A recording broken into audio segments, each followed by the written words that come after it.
Everybody, it is episode 584 of PodQuest. Hey.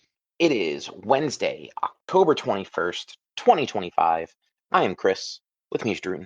I mean, it's technically Tuesday, but Oh yeah, you're right. It is Tuesday. It is the 21st, though, so you're it right is the on that one. 21st. I put the right date in, just did not change the day of the week. Also Walnut's here. Yeah, I'm here. How you guys doing? I am tired, man. I'm tired. It's that time of year. Yeah, well, it's By that I just mean all the time. Yeah, it's been there was a very minor 2% chance of a tornado on Sunday into Monday, which made me just have extreme anxiety, and so I didn't really have get a lot of sleep Monday into Sunday into Monday. And then just last night was just a bad night's sleep, and I woke up this morning. I was like, I don't want to get up. I just don't want to get up, and I've just been tired all day. I had to actually go out and get a coffee. That's how tired I am today. Oh, that's what you meant by hot beverage? Well, I mean, I got a matcha, but yeah. Is there caffeine in matcha? A little bit. There's caffeine in tea, so Yeah, but I didn't think green tea had caffeine. it does. Green tea has caffeine. Oh. But it's a matcha latte, so it's got a little bit of espresso, I think, in it. Not much. No, I don't know. lattes are just milk. Yeah. Oh yeah, true. So yeah, but it's got green tea. It's got tea in it, so there's some caffeine. I think it's white tea that you're thinking of that doesn't have caffeine. Might be. But enough about tea. Rich, what is on the agenda? On the agenda, we all should have watched that ridiculous movie known as Tour de Pharmacy. Then Cobb, you watched a bunch of horror films. And then Drew, you played Peglin. I started playing The Evil Within 2. Cobb started playing Pokemon Legends ZA, and if there's time, we'll talk about more stuff, but who knows? We don't really need to. Truth. So what did you guys think of Tour de Pharmacy, our final 6 Degrees of Kevin Bacon movie? I wasn't expecting that many wieners. It's fair. Like, literally, 5 minutes in, there was a fake wiener? Was that a fake? I think that was a fake wiener. I hope that was a fake wiener. Yeah, not even 5 minutes in, it was a fake wiener, and then it was, who is the actor that was playing that guy? I know that actor. But, like, dude's just dressed in very thin clothes, and you just straight up see his wiener as he's in a fight. And it was, I loved it. I thought it was hilarious. I thought it was stupid. I never saw, like, the tennis one. But I was a little shocked that it was only, like, less than an hour. It was, 45 minutes, 50 minutes, something like 41. Yeah. Which is, like, again, it still it's even though it was part of the movies section in that website, it's still like, is this really a movie? It was 41 minutes. But, like, you know what? It counted in the website, so it counts. I don't care. Yeah, I mean, so it's a made-for-television mockumentary sports film. Yeah. Is how Wikipedia lists it. And but it was hilarious. I loved it. Yeah, I was cracking up basically the whole time. Yeah, like the whole thing was just it was really stupid, but like funny. Yes, it was. I was saying to my one friend, it is the right stupid, like kind of like Airplane or Naked Gun, that kind of dumb funny. Like, I loved Lance Armstrong. Yeah. Like, just every scene with him and getting progressively less and less hidden, and then, like, finally is in like big fur coat and cowboy hat. And, like, they flash his name at the end. Yeah.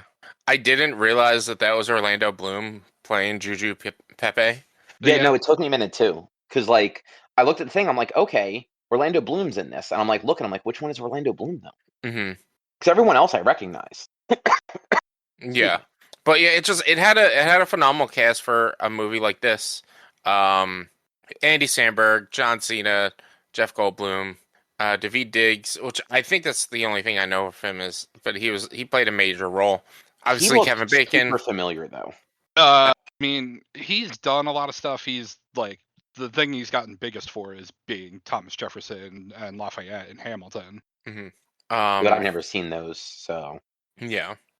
Danny Glover, James Marsden, Will Forte was great. I loved Will Forte. He was so hilarious. He was like, "Fuck me with the stick. Fuck me with the stick." I did like I liked James Marsden's role as like the Yeah. BBC reporter, and at the end he's just like, yeah, apparently because I had to get licensed and I've been riding this whole time with you all, I'm qualified to win. Yeah. I didn't realize that Freddie Highmore, that was Freddie Highmore who was playing Adrian Baton. He's the kid who's in The Good Doctor. He plays the autistic Yeah. doctor in The Good Okay. Doctor. He was also in Bates Motel. He played Norman Bates.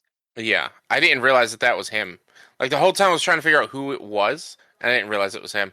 But yeah, it was a movie of bits. It was nothing but bits, and it just like overall it was just a good time. It knew what it was because it's a Sandberg film. I think he did everything for it, or like wrote it and produced. He was directed it. I don't know. He didn't write the screenplay, but he did direct it, and he did it all basically. He was a big hand of it, and it was just hilarious. Yeah, I didn't realize Edgar Wright was in this. Yeah, some of those like little like I think Edgar Wright wasn't like one of those as himself, right? No, he was a British commentator. Yeah, he was British sports commentator.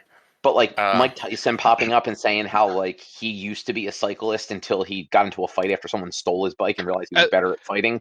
And then at the very end, it turns out it was like Joe Buck's parents, and then Joe Buck was the one that like it shows the punch out version of Mike Tyson beating up a kid that had stolen the bike, and that was apparently Joe Buck.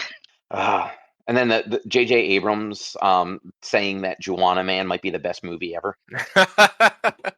Oh man, yeah. It was just the whole movie was just it had a lot of good one-liners, a lot of funny bits, and it's not like the greatest thing in the world, but it was a nice, fun, silly thing to wrap up like the whole experiment of the Our Degrees of Kevin Bacon. And it was nice to watch that after having had watched the previous movie. Yeah, and it didn't overstay its welcome either. Yeah. Like I feel like maybe it could have like pushed it to like an hour at least, but yeah, it was perfectly timed. Everything was like they didn't sit on anything too long. Like maybe the longest thing they really sat on was the sex scene where they were behind the tree, but like still even that wasn't too like over embellished. Yeah, exactly. Yeah, it was well cut, well put together. I loved it. I had a blast. Good. Yeah. But yeah, so that wrapped up the 6 Degrees of Kevin Bacon. Do we have like any ideas for like a new theme? No. I don't. We have not discussed a new theme. So I don't know if anybody has any ideas. I mean, well, it's basically by the time we get started, it's going to be over. I was going to say horror movies again, but we did that last year, I think. And by the time we get started, it'll be over. We did like holiday. I think we did holiday movies, and we did because it went from last year, the year before. Yeah, it went from October through Christmas time. Like we did, or no, that was in November. We started holiday movies, and we did 4 weeks of holiday movies. Yeah, because we did like Trains, Planes, and Automobiles. I think that might have been when we did Jingle All the Way too. No, that was a bonus. We did, Jingle. Like, last year we did like that was a Friendsgiving and just other like legit Christmas movies. Like when the Jingle All the Way 2 was a bonus book club. It was just like, hey, we have a week until Christmas. Let's just watch this. Yeah, we did that, and we did that Critical Role special. Yeah, right. Yeah, I don't really have. Trying to find my list of movie ideas. Well, I know at one point you had said something about doing like sports films. Yeah, that's an idea of doing sports films. It would be fun to do. There are enough of those like that aren't all super serious. Like you have your serious ones like Friday Night Lights and which I think is a serious movie, and Remember the Titans. Yeah. And then you have like Happy Gilmore and The Goon. But then you also have films like Rocky and shit like that too. Like that's a sports film. That's true. So like if that's something we could definitely do sports films. Yeah, why not? All right. I guess it's my pick. So let me look up Sports movies. Let's see. I mean, I guess, yeah, Karate Kid Legends is technically a sports movie. So is the original Karate Kid. Yeah. I guess you're right. Like, Wait, is Karate Kid Legends actually on Netflix already? yeah. Fuck, you know what? Let's do Karate Kid Legends. Okay.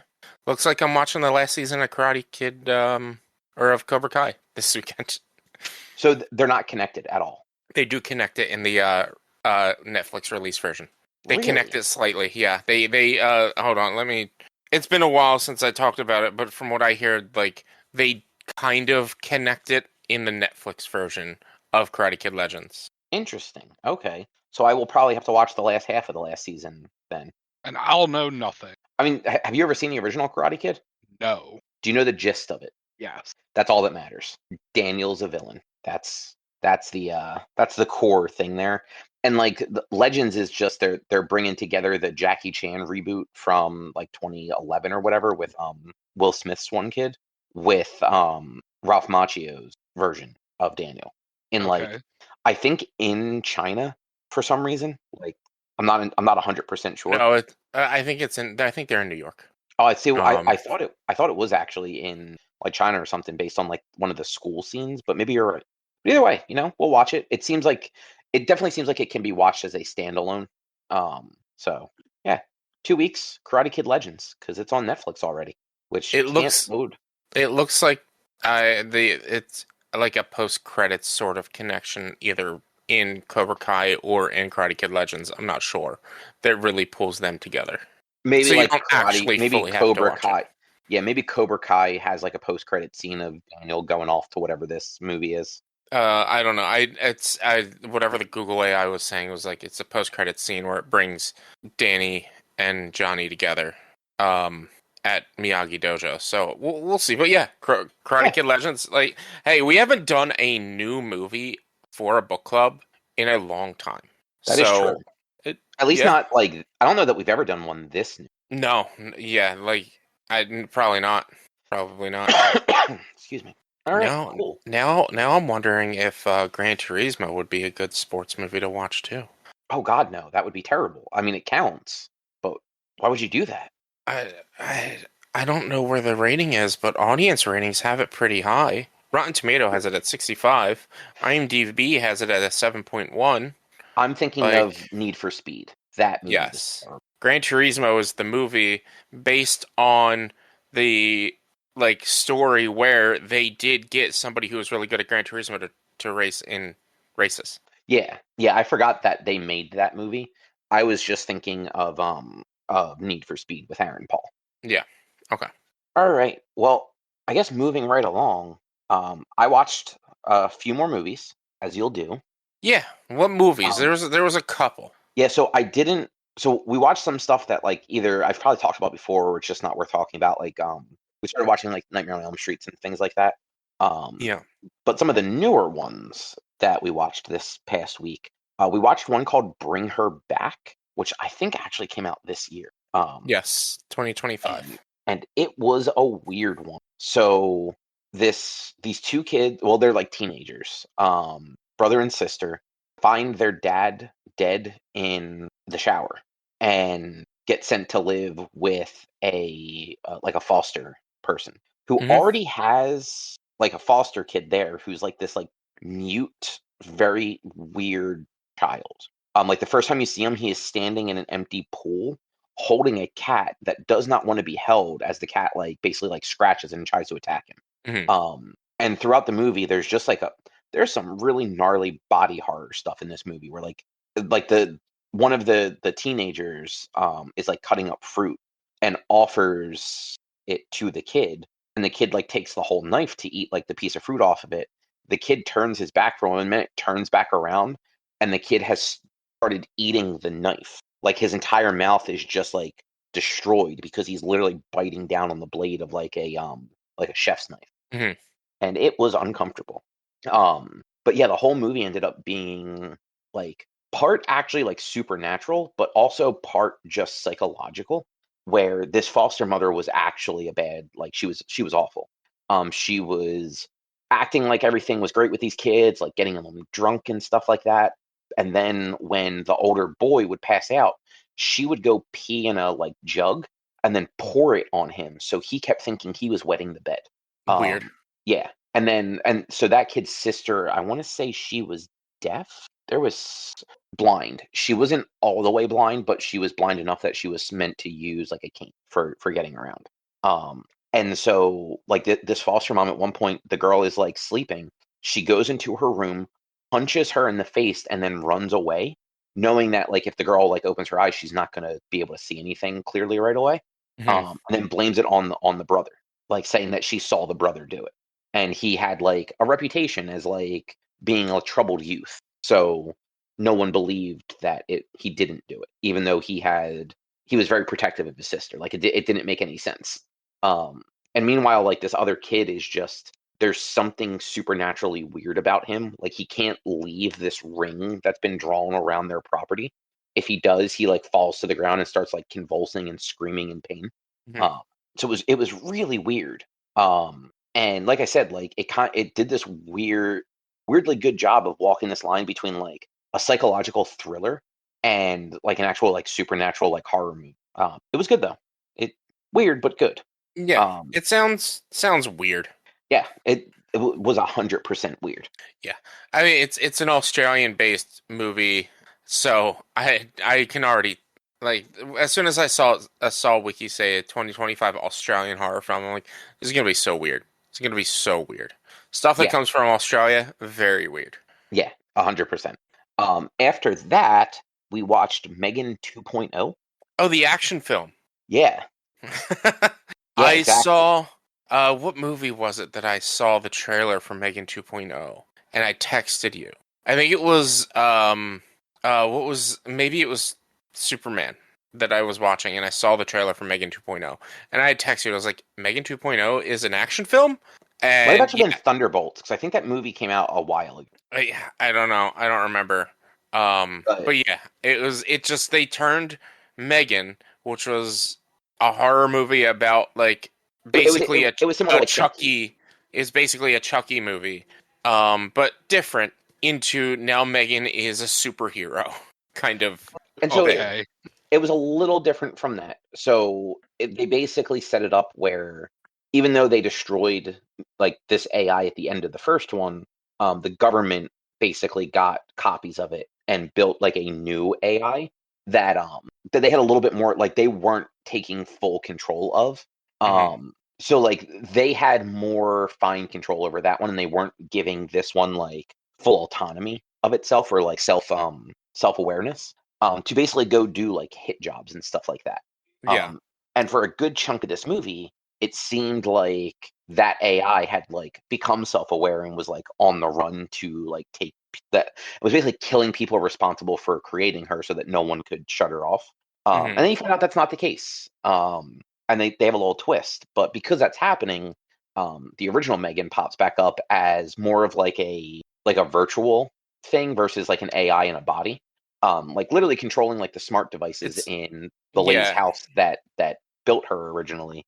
And she's more I wouldn't say she's a good character in this one, but she's more on like the chaotic neutral, I guess you could say.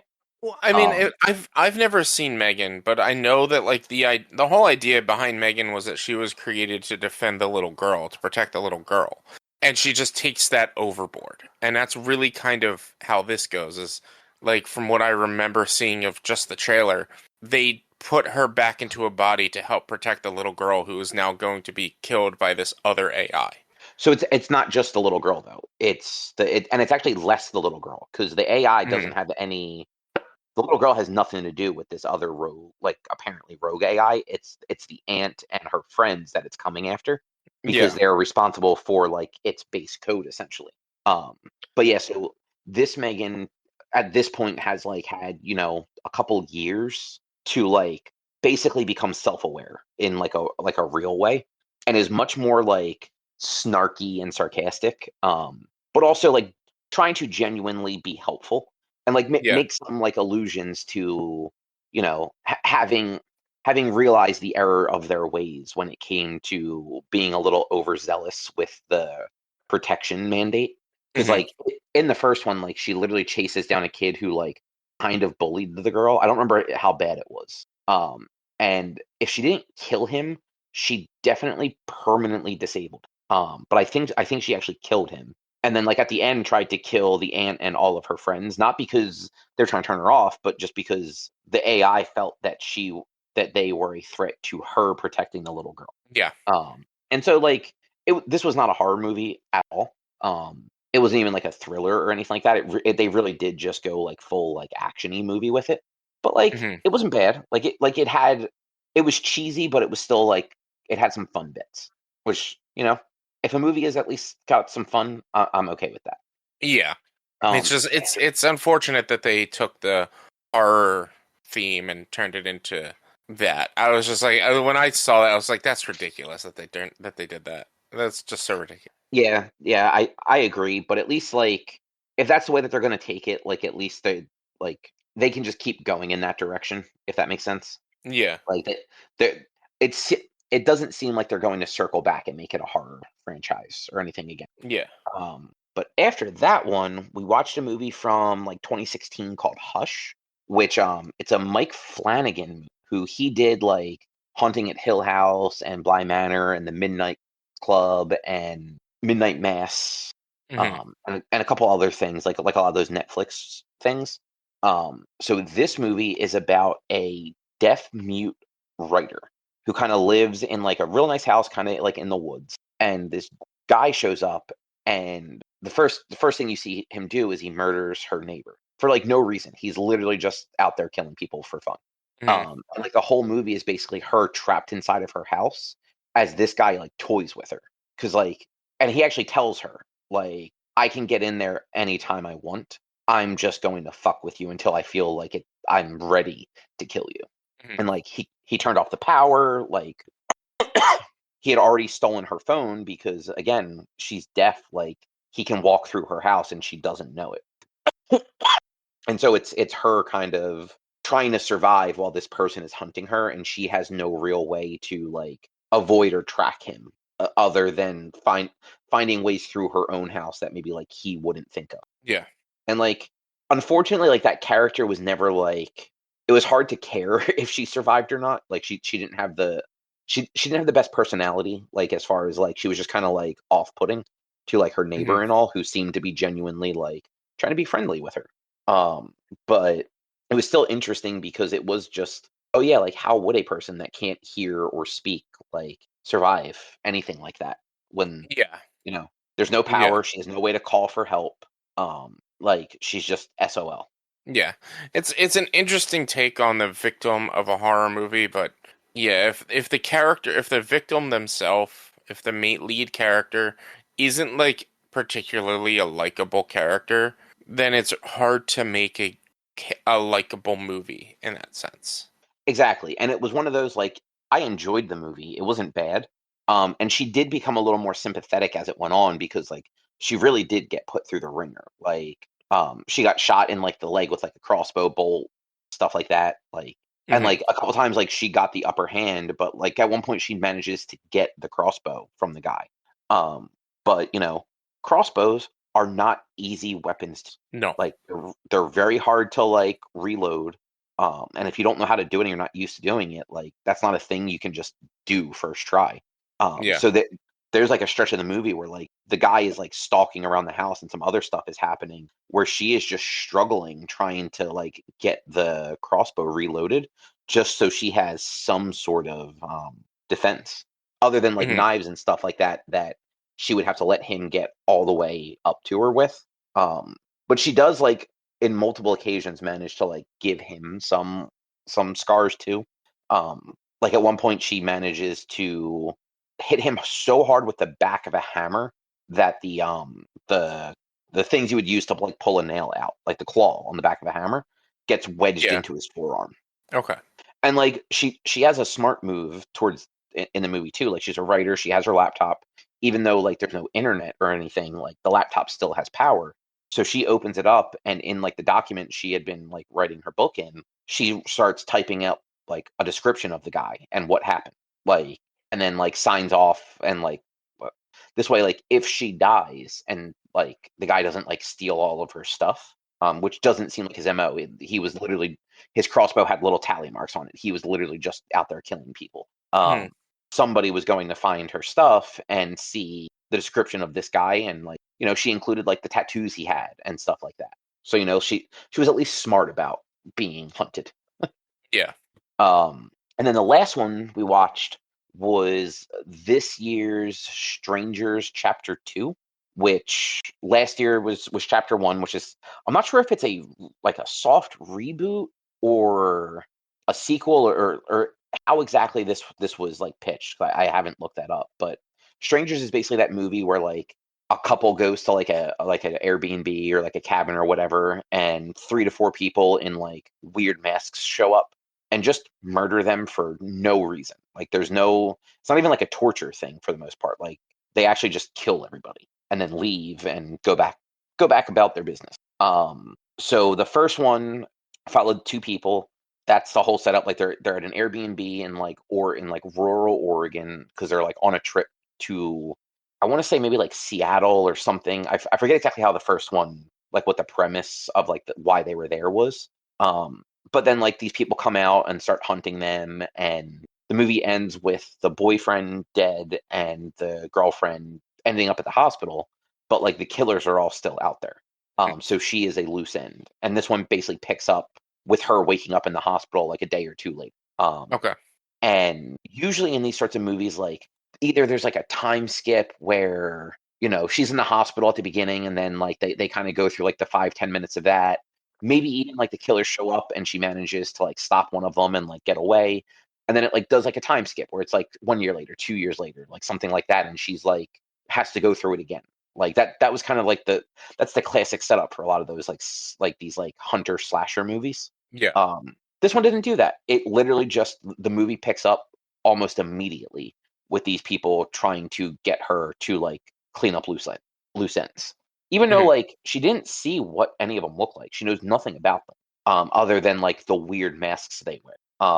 But this one, unlike a lot of the previous movies in this franchise, starts showing you like these little clips of the killers when they're children, and that they were always fucked up. Like one of the girls beats another student to death with a rock at one point, and then sits down and draws a smiley face in her blood, while one of the boys comes over and like sits down with her and like laughs about it. And like 2 minutes later, you see all the teaching staff and stuff come like running around the building. So I thought that was actually kind of interesting about this one, was the fact that it showed you a little bit about their backgrounds. And this particular movie, along with the chapter 1, and there's going to be at least a chapter 3, I believe they were all filmed together. Like they just kind of filmed them back to back to back, with the intention of releasing them once per year. I looked it up on Wiki. It is intended as a relaunch of the series. So the trilogy as a whole is intended as a relaunch. And according to the Wiki, production of the films took place in Bratislava between September and November of 2022, often altering daily between which of the 3 chapters was being shot. Oh, wow. Yeah. That's got to be weird for like logistical nightmare. Logistical nightmare. But like it's still like, I wouldn't. This one does suffer a little bit from like middle chapter syndrome, because like it really doesn't have a satisfying conclusion to it at all. But it's at least, it ends in such a way where it's like I am at least still curious to see what the third one brings. 'Cause I feel like the third one is where the main female is going to kind of like actually start fighting back, as opposed to this one. It's been mostly her running away and occasionally being able to like hurt one of them in the process. Yeah. But like that part is rare, and a lot of other people get murdered as part of them trying to kill her. Excuse me. But yeah, those were the movies from this week. Sounds interesting. The Stranger movies. Sounds weird. Yeah, they're not bad. At least the original one's not bad, and these 2 aren't bad. I honestly don't know if we've watched any of the other ones, because there was like the original was from like 07 or 08, I want to say. 06. And then I think all the sequels after that might have been like direct to DVD. There's only one other sequel besides these ones. I thought there were two for some reason. No, so Strangers 08, actually, you're right. And then The Strangers Prey at Night, it was 2018. Oh, you know what? I think we did watch that one. Yeah, after the events of the first film, Mike and his wife Cindy plan a family getaway, striving to bond with their troubled teenage children, Luke and Kinsley. The couple plan to visit some relatives in Ohio before the latter goes away to a boarding school. Arriving at the destination, a deserted mobile home park, family discuss their plans for their stay. In the dead of night, their discussion is interrupted by a knock at the door. Trailer homer they rented, and then stuff happens from there, I'm sure. But yeah, there's only 5 or 4, and the 5th is coming out. Yeah, next year. Yeah, I definitely in my head I thought there were 3. Like I thought there were 2 from like 08 to 010. Mm-hmm. And then this other one, I knew that there was one in like the later 2010. Yeah, but yeah, this is according to Wiki at least. So yeah, I just looked that up too as I was saying that. But either way, like these new ones haven't been bad. I would not say they're they're not high cinema or anything, but if you like those kind of movies, like they're fun to watch. I don't know, like they took a big risk with that, like filming all 3 at the same time. Oh yeah. And like Strangers Chapter 1 Rotten Tomatoes reviews. Well, I don't know how old this is because this is just on the wiki, but the wiki says it's 21% rotten on Rotten Tomatoes for Chapter 1. But like at this point, there's no point not releasing the other 2 because it's already filmed and produced. Like there's no reason to not release them. I'm looking at UWB with Batwoman, but still. Yeah, but so like even so, this movie at least made more than double its budget. So Chapter 2, that is, made more than double its budget. I want to say the first one probably did too. Oh yeah, so the first one, same budget as the sequel. I'm assuming they probably just had 24 million split between the 3 movies because it looks like it's 8.5, 8.5, and I'm assuming the third one will be 8.5 as well. Mm-hmm. But Chapter 1 made 48.2 million in the box office. Yeah. So it more than made it worthwhile for them to just release the other 2. Whereas WB sucks and was just like, well, even if this movie makes, its budget back, we will make more by just not releasing it and asking for the tax break. Yeah. Which just makes me so mad because that movie was filmed and done post-production, I think. Oh yeah. No, it was ready to go. It was done. But instead we got fucking Flashpoint of all fucking films. God, I've seen that movie. I've seen parts of that movie. It's so bad.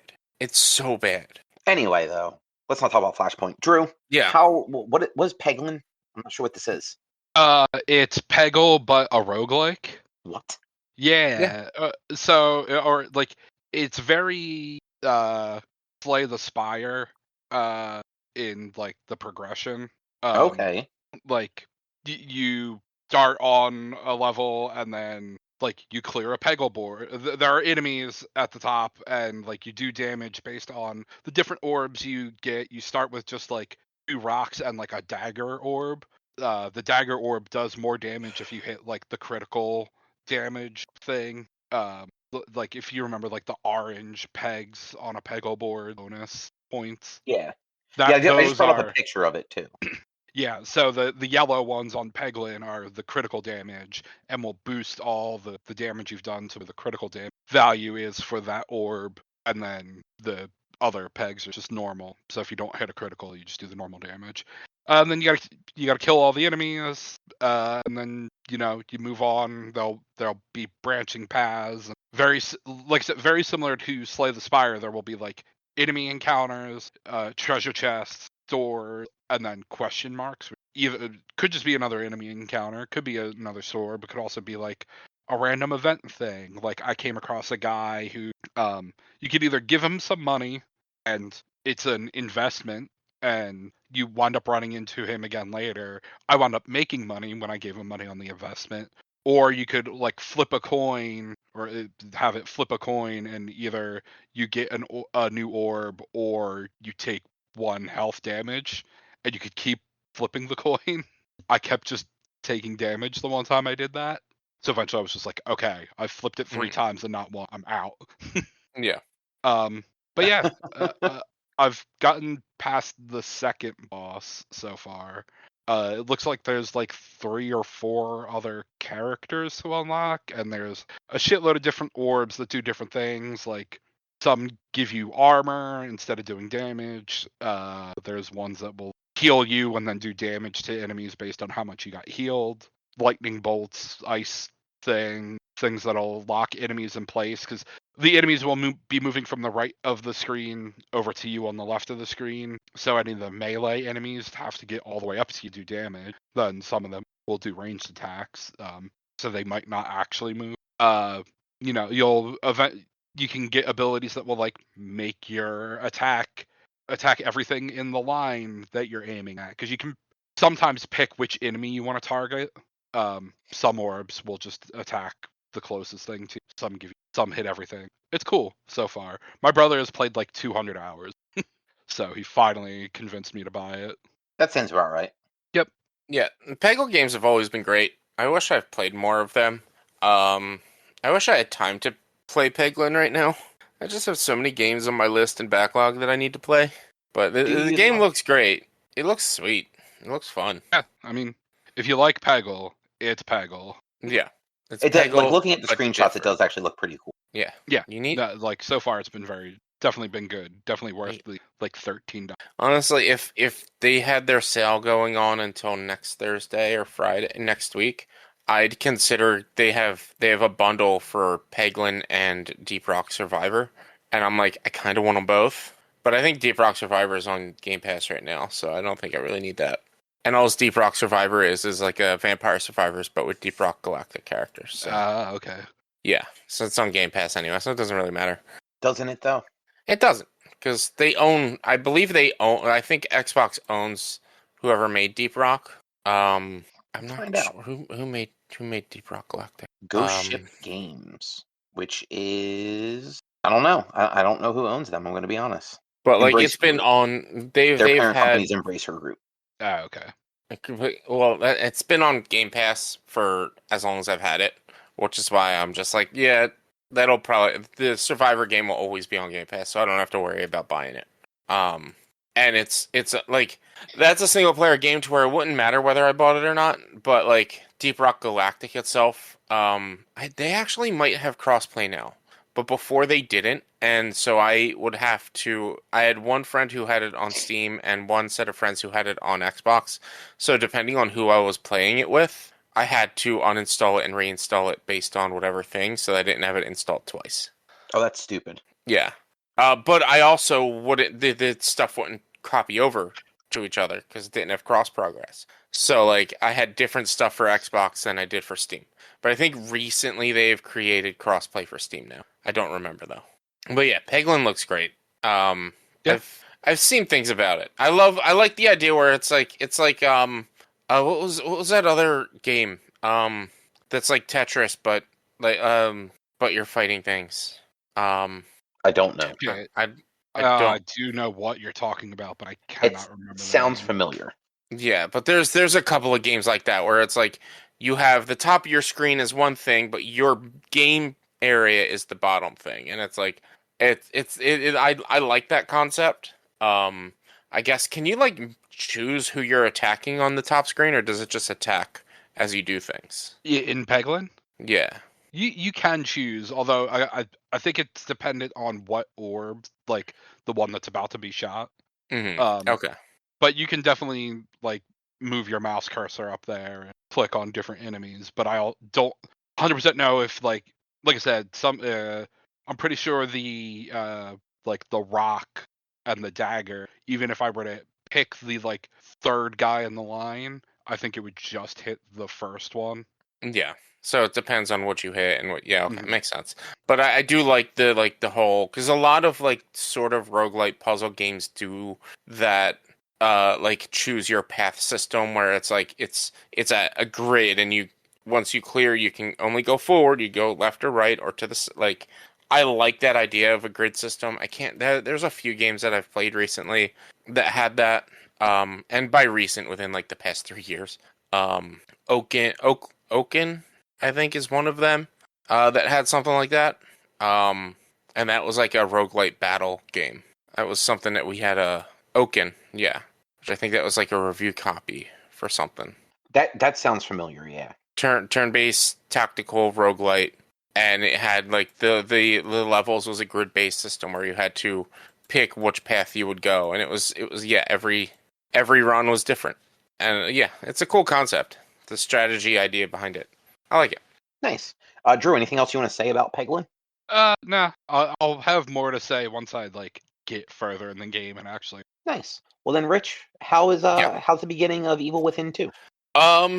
They really they changed a lot. They changed a lot. So Evil Within was pretty much a straightforward survival horror game. The levels were very linear. There was not a lot of there wasn't really any backtracking. It was kind of just go forward and do your thing. This one I'm about 5 hours in. I'm barely into like chapter 4 or 5. And it's like there's like an overworld that you walk around, and there's side quests and side objectives to do in the overworld.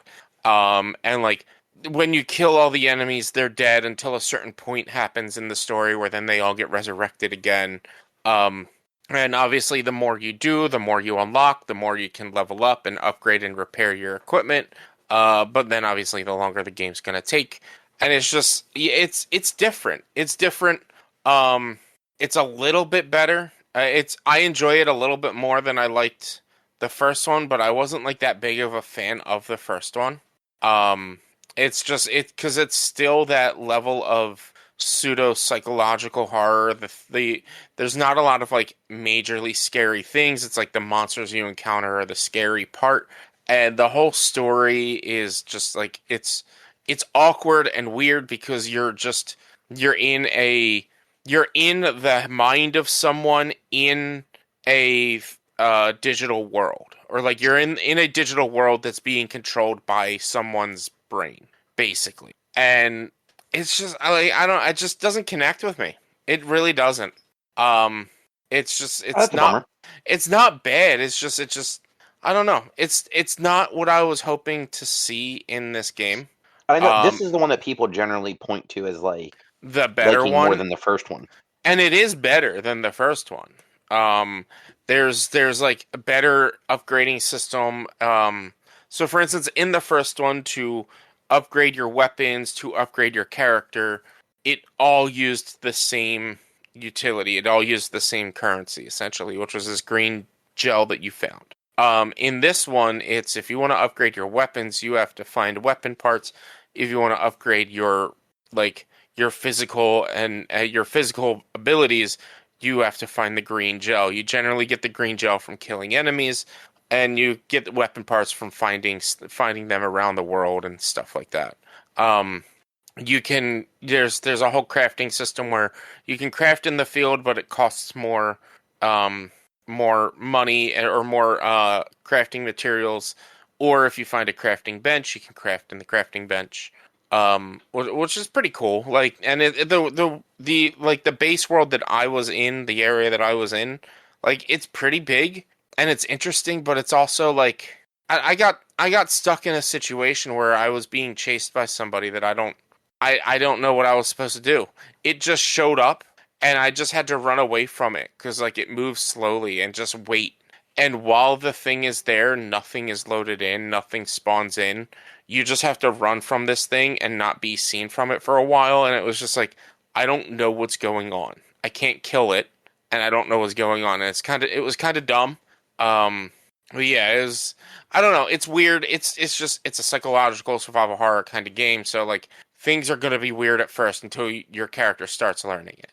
And the whole story is just, it feels shoot in, where in the first game you learned that the main character's daughter and her babysitter was killed when the house caught fire and they died in the fire.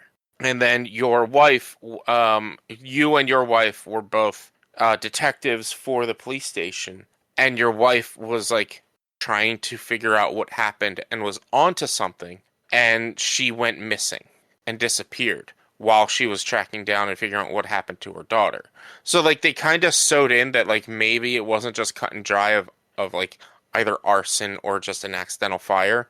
But it then turns out in this one, oh, your daughter never actually died, and for some reason, this corporation that you happen to be dealing with in the first one, kidnapped her to use her in this machine that they didn't have even built yet in the first one, which like doesn't make sense because they built the machine that you're in now based off of the machine that you were in the first one that they like yeah, it doesn't compute. It doesn't compute.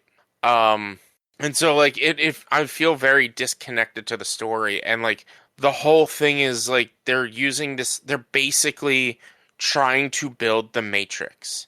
This machine is supposed to be a machine of a utopia, and they're going to connect people in and make a virtual realm where people can always be happy and have everything they need and blah blah blah.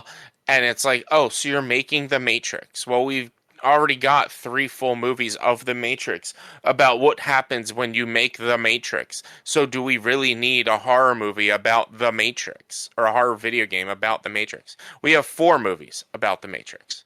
Like, do we really need a horror film about the Matrix or a horror game about the Matrix? It's like, I don't know. It's a weird concept to me. It is like you're these people that you're trying to protect are like being held captive by this organization which they agreed to go into, and something went wrong. So all of the people who run the organization decided, oh well, this one thing went wrong.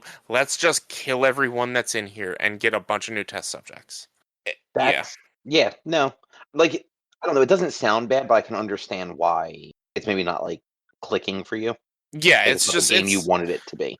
Yeah, it's a weird concept of you're in a virtual realm. So like yeah, it's that idea of like if you die in the virtual realm, you die in game, and it's like that's just weird. Like you die in real life if you die in this virtual realm. Like I don't understand why they couldn't have just disconnected everybody when things started to go bad.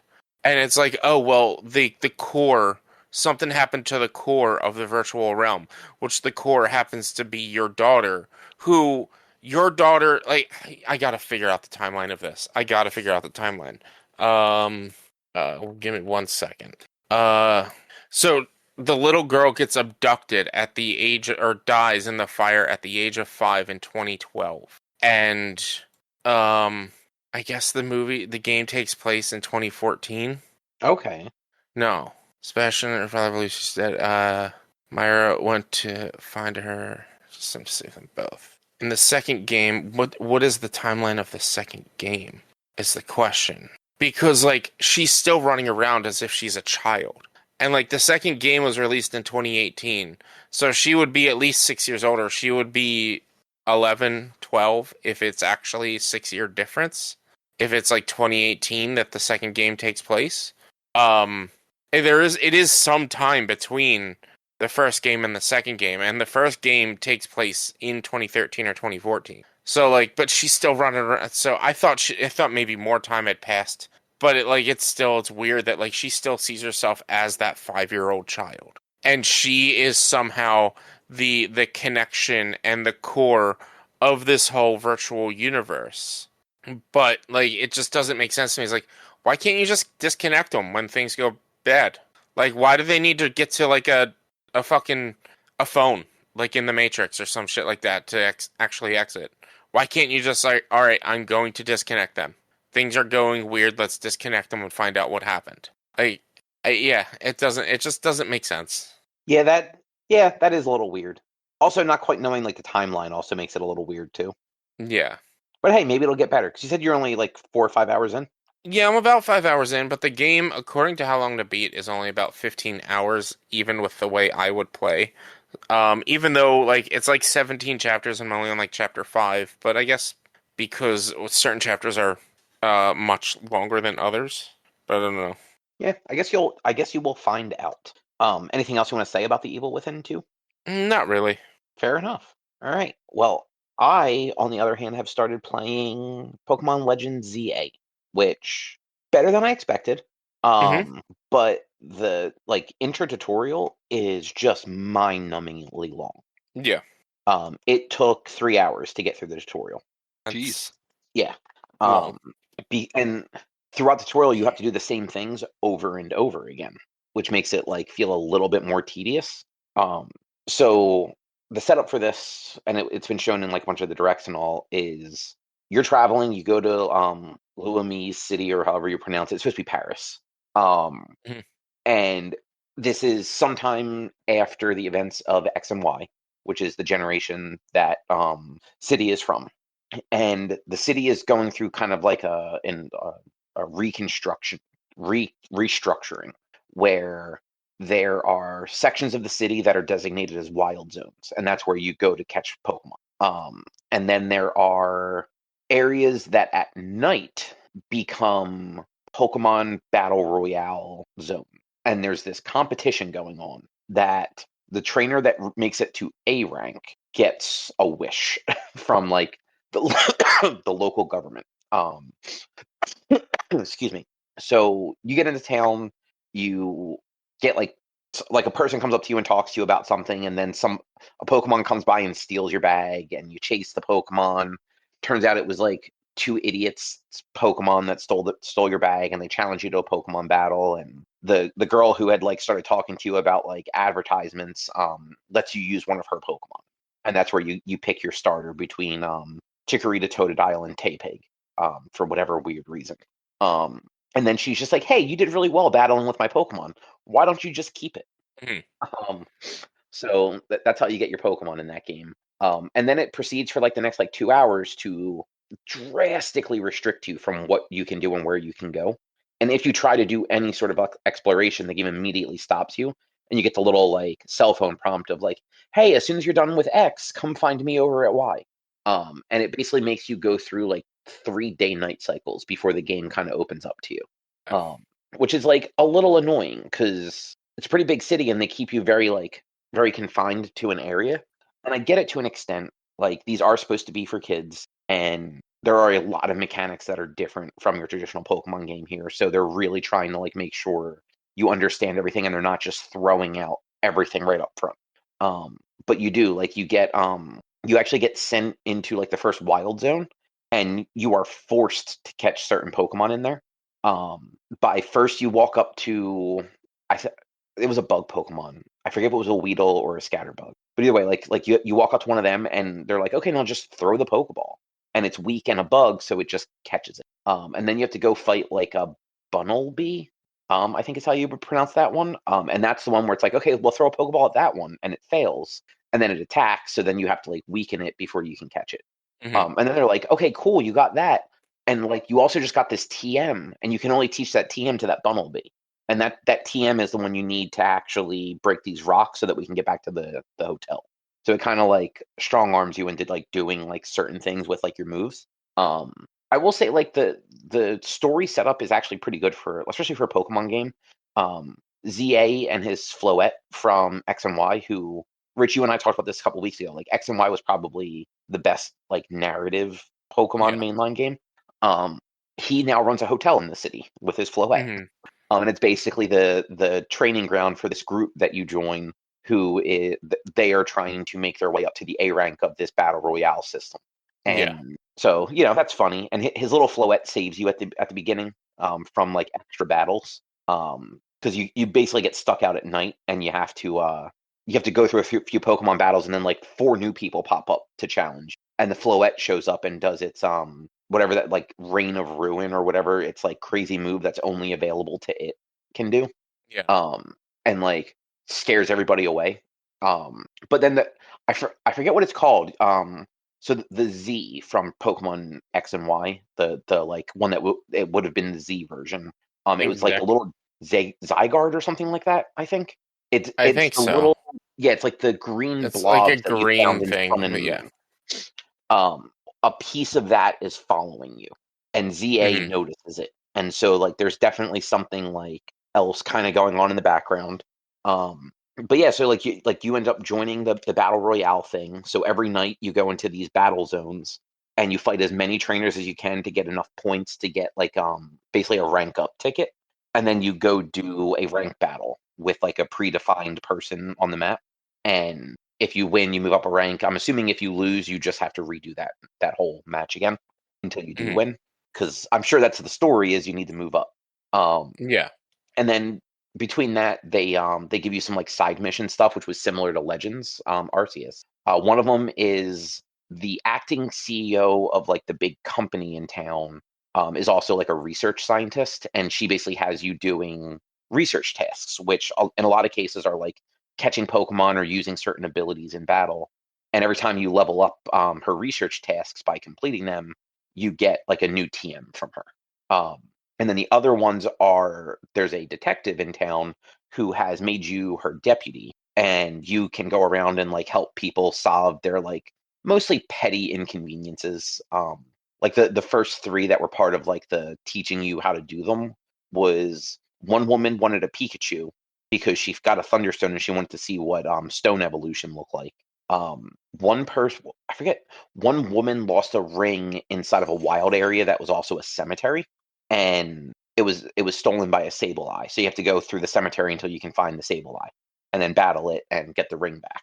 And then the third one, do you remember, Rich? Do you remember the Alpha Pokemon from Legends Arceus? The like Yeah. red eyes, they were bigger than the normal ones and more aggressive. Yeah. That they make a return in this, and a guy comes up to you and he's like, "I saw this Pokemon. It was a Bunnelby, but it was like 3 times as big as mine, and it had scary red eyes, and like you have to follow him to go fight the Bunnelby, the Alpha Bunnelby." And he makes reference. So this was one of those weird like tongue-in-cheek things. He makes a reference that a long time ago he remembers seeing something like this in another country or area or however they referenced it. I'm like, oh, like is this supposed to be a character that was like around during Arceus that I just don't remember because that whole game dealt with like the time travel-y nonsense, or is it just a just like a little like reference Easter egg sort of thing? I think it's supposed to be like a bit of an Easter egg. I don't think he's supposed to have had been part of it because that takes place in the far past. Because that one was an isekai, basically. Yeah, exactly. Unless I never actually completed all of it. I never completed the post-game stuff in Legends Arceus. So I don't know like if there was like more to the story that ended up wrapping it up to where like, oh, people could then just time travel back and forth after a certain point or anything like that. They never did that, but there is enough like timey-wimey stuff with like those temporal rift bubbles and stuff like that in that game. That it's not, and there's at least one other person that got pulled into the past. But like aside from like the setup being a little frustrating, like all that side stuff actually isn't bad. And they've really revamped actually like the Pokemon battles and stuff, and even just like dealing with your Pokemon. So your battles are a little bit more action RPG. So even in like Arceus, it was much more fluid. Like if you ran up to a wild Pokemon that attacked you, if you didn't drop a Pokemon to battle it, it would just hit you.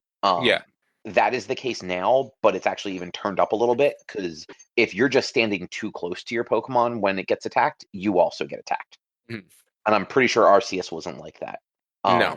And then on top of that, it's no more like menuing and stuff like that to pick your abilities. You actually hold the left trigger, and it brings up like your face button attacks, and each face button is its own attack, and each attack just has a cooldown.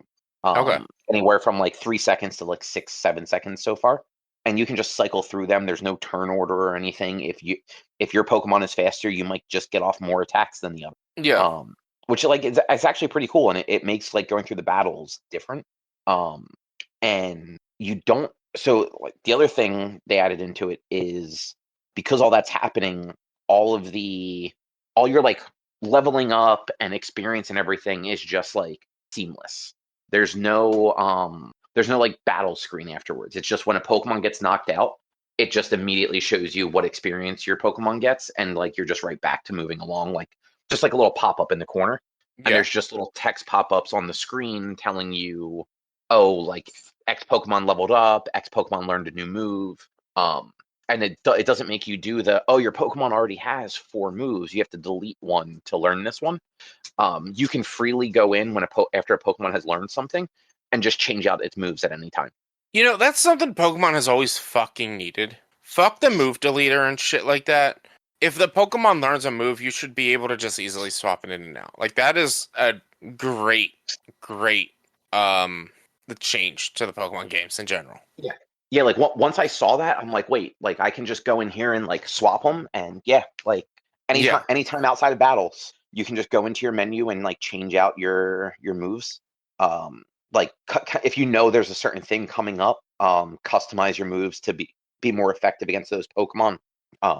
And then on top of that, they've made it's not so much that they made catching easy, but what they did when you're battling a wild Pokemon, if you knock it out, there's a small but like surprisingly long window where the Pokemon is just kind of like dazed that you can throw a Pokeball at it and catch it. Or attempt to catch it. I haven't had one break out when that's happened yet, but I've only done it like once or twice. And if you just wait long enough, or if you happen to attack it again, it goes away entirely. But like, it's not one of those, so far at least, where you have to be worried like, oh, this Pokemon keeps breaking out because it's got too much health. But you know, if you attack it again, you're going to knock it out. You can just knock it out, and then as long as you're quick with the throw, have a chance to catch it still. Yeah, almost as if like that's how Pokemon was supposed to be. Yeah. And it's the act of catching, like in Arceus, where you don't have to do anything. You can just sneak up on Pokemon, throw a Pokeball, and there's a chance you'll catch it. Yeah. Or there's a chance that you'll miss. There's been a few Pokemon actually so far that you can't battle them. If you attack them, they just run away and disappear. So you actually just have to sneak up on them and just throw a Pokeball and hope for the best. Yeah. Or I assume if you're able to like sneak up on them and do like a status effect, like if you can put them to sleep or something, you might like get away with it. Maybe, yeah. But yeah, it's actually pretty cool so far. Like I said, it's Benny's allergy medicine time, and he's always excited for allergy medicine. That's fine. He's been sleeping up until now, but he's like, it's allergy medicine time. It's time for me to not have allergies. Mm-hmm. But yeah, other than like a complaint on just like how long it took to kind of give me any sort of freedom, I like a lot of the just quality of life stuff they seem to do in this one. And I hope somehow they actually utilize stuff between this and Arceus to actually improve the mainline games next generation. Well, seeing as how they put a patent out on it and are actively working on stopping Palworld from being a thing, they have to. Like, it's that simple. However, they probably won't, and the next mainline Pokemon game will just be a generic mainline Pokemon game. I've been seeing a lot of stuff online about it. There's a lot of hate for the game because of the textures and the draw distance and the pop in and out of stuff. Specifically, is this the Switch version people are complaining about, or the Switch 2 version? I don't know. I will tell you, the Switch 2 version looks really pretty for a Pokemon game. Like, the characters look good. I haven't really played enough to be able to notice draw distance, but frankly, like, there's plenty of draw distance. Like, I haven't had any issue with that. That's just people being petty. So Pokemon game. Things I'm seeing people complaining about are, like, for instance, there's a building that's like a whole glass front, and if you go and run up to it and look at the building, first of all, people are complaining that you can't enter every building, which I don't give a shit. Then there's people complaining that like there's a glass building that if you go and look at the reflections look nice, but if you turn around behind the building, there's actually nothing behind the building. So what is it actually reflecting? Like, it's reflecting a building within the glass, but there's no actual building on the other side of the glass. That is literally just people being petty. It's not a hyper realistic game. Yeah. Things do not have to be hyper realistic in every game. And then I'm seeing people complaining about the bars on the windows as like you're climbing up a ladder and stuff on certain buildings. Like, it's just flat. It's not popped out or anything like that. And somebody made a TikTok about this where someone started. It's like somebody's like, "Oh, this game's absolute bullshit. How long have you played it?" I played it for 60 hours. Did you have fun? Yeah. Then why do you think it's bullshit? Well, my favorite streamer hates it because of these reasons. So you're just a sheep, is what it is. Yeah. You like this game. It's just somebody else got mad about the texture pack or whatever. And most likely, potentially, they're playing on a Switch and not a Switch 2. Who knows? Yeah, because frankly, like the Switch 2 like looks and runs really well so far. Like to the point where there are little like tips on loading screens, but the game loads too fast. I've never been able to read one. Yeah. Not I don't need to, but it's like I see them pop up, and before I can even start to read them, the game has loaded. Mm-hmm. So like yeah, like people suck. I'm enjoying it so far. I know some of the stuff I've seen online is at this point, now that I've reached X rank, the game seems like it opened up a little bit more. So I can actually start going and exploring and doing some more like side things. Like there's a way at this point in the game that I can actually go catch all of the original Kalos starters. So I can get Froakie, the little fox, and whatever the I don't remember what the grass starter was for that generation now that I think about it. But I know Froakie was the water type and the Firefox was the fire type. But you can get all three of the Kalos starters by like doing some like little like side mission mini game things. Mm-hmm.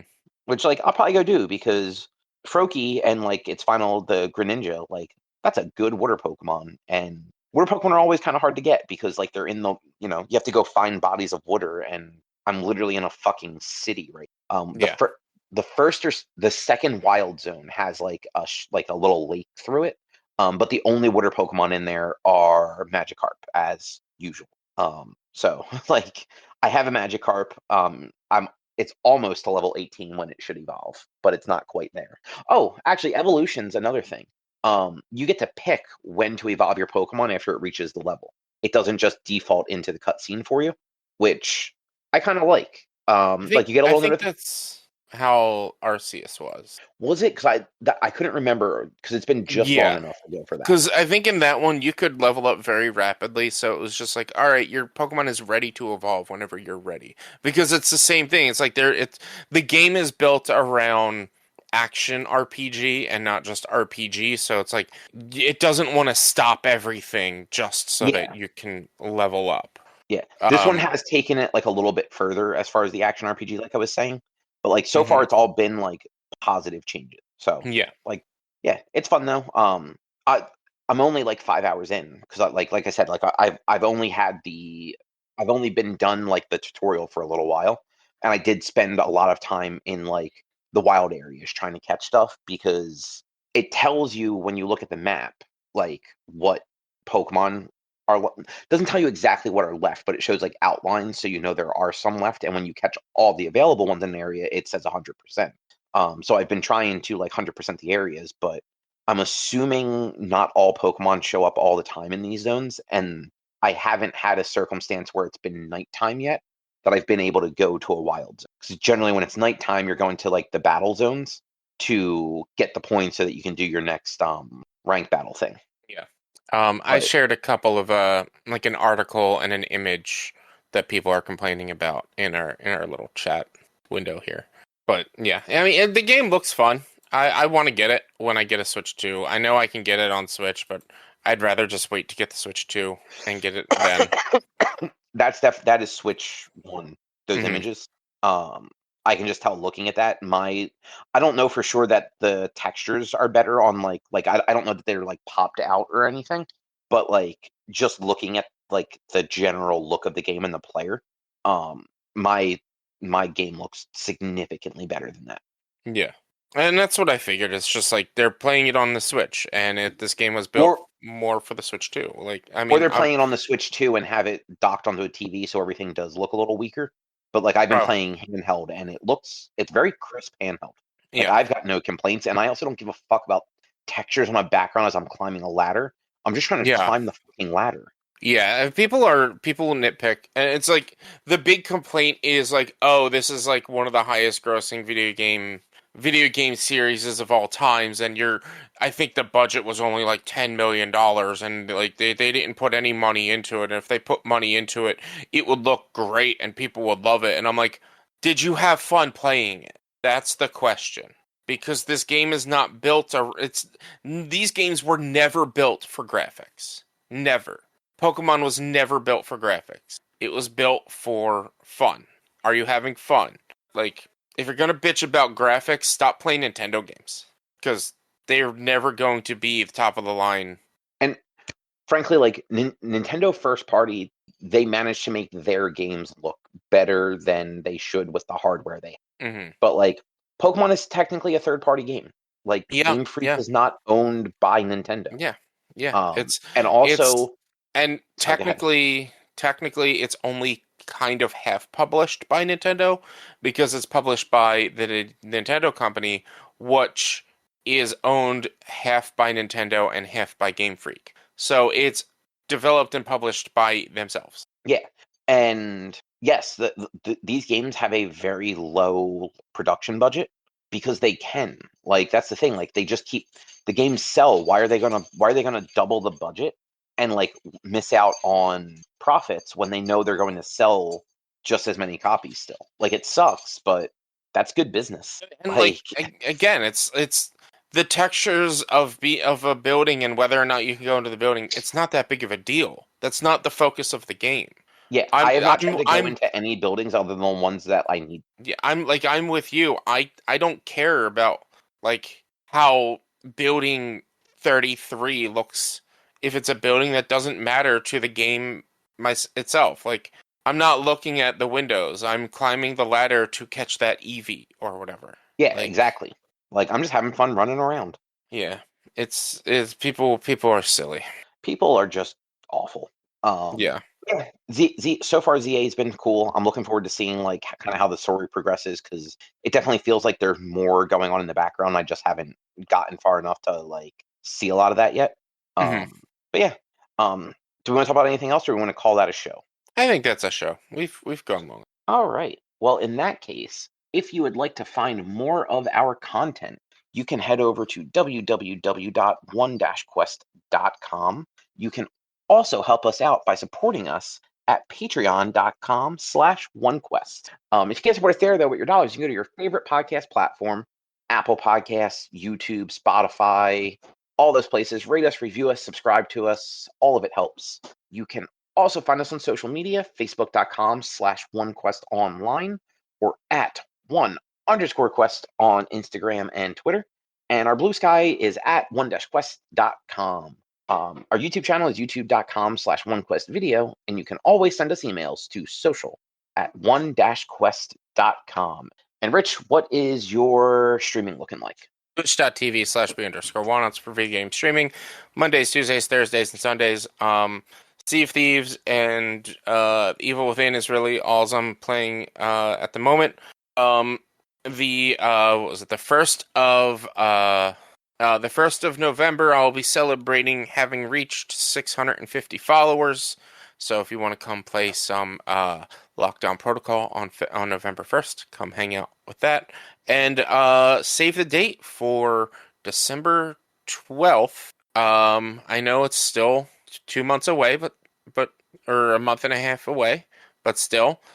Save the date for December 12th. That is my cookie charity stream. So if you want to potentially win some cookies, come hang out with me on stream. Nice. And with that, we will be back next week with something else to talk about. Thanks for listening. Bye.